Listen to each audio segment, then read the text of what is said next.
অনেক তো হয়েছে বেগুন ভাজা, বেগুনের তরকারি। চলো আজকের বেগুন পোড়া রেসিপি তোমাদের সাথে শেয়ার করব। বেগুনটাকে একটু ওরকম ফালা ফালা করে একটু কেটে নিয়েছি। নিয়ে রসুনগুলো তার ভিতরে আমি ঢুকিয়ে দেব।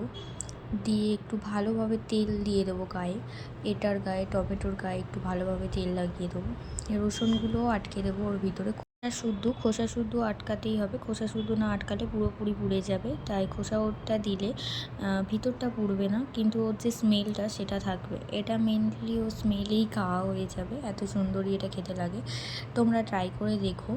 বেগুনটাকে আমি গ্যাসের ওপর এরকমভাবে পুড়িয়ে নেব। রসুনগুলো তো দিয়ে দিয়েছি, রসুনগুলো ওরকমভাবে পুড়ে যাবে।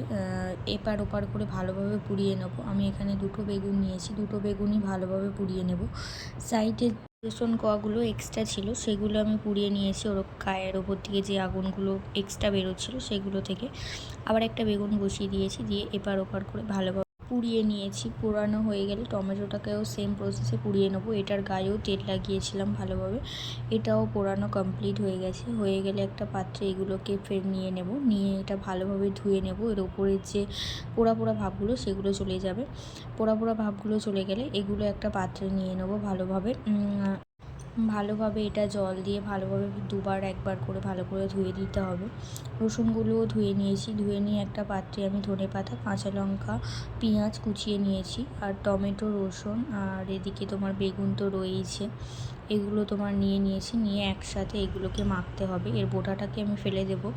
বোটাটা তো ইউজ করা যাবে না বা খাওয়াও যাবে না, বোটাটাকে ফেলে দেবো। দিয়েও ভালো করে মাখিয়ে নেব। টমেটো, বেগুন, রসুন এগুলো ভালোভাবে ফার্স্ট মাখিয়ে নেব। নিয়ে পেঁয়াজগুলো তোমার ভালোভাবে মাখিয়ে নেবো ওর সাথে। নিয়ে একে একে ধনেপাতা কুচি, কাঁচা লঙ্কা কুচি এগুলো সব কিছু অ্যাড করব। ভালোভাবে মাখানো হয়ে গেলে একটু নুন পরিমাণ মতো, আর সামান্য একদমই একটু সর্ষের তেল দিয়ে দিতে হবে। সর্ষের তেল দিয়ে ভালোভাবে এটাকে মেখে নেব। এটা মাখানো ভীষণই সহজ পদ্ধতি, যতটা মনে হচ্ছে। এটা মাখানো সত্যিই খুবই সহজ, কিন্তু খেতে ভীষণই সুস্বাদু। যারা এই বেগুনের পোড়াটা ট্রাই করোনি, একবার ট্রাই করে দেখো, ভীষণই টেস্টটা খাবার। এটা গরম ভাতের সাথে অসাধারণ লাগে। অসাধারণ মানে জাস্ট ওয়াও, খুবই সুন্দর লাগে। এটা আমার মাখানো কমপ্লিট হয়ে গেছে। তোমরা দেখতেই পাচ্ছ এটা দেখতেও কত সুন্দর হয়েছে।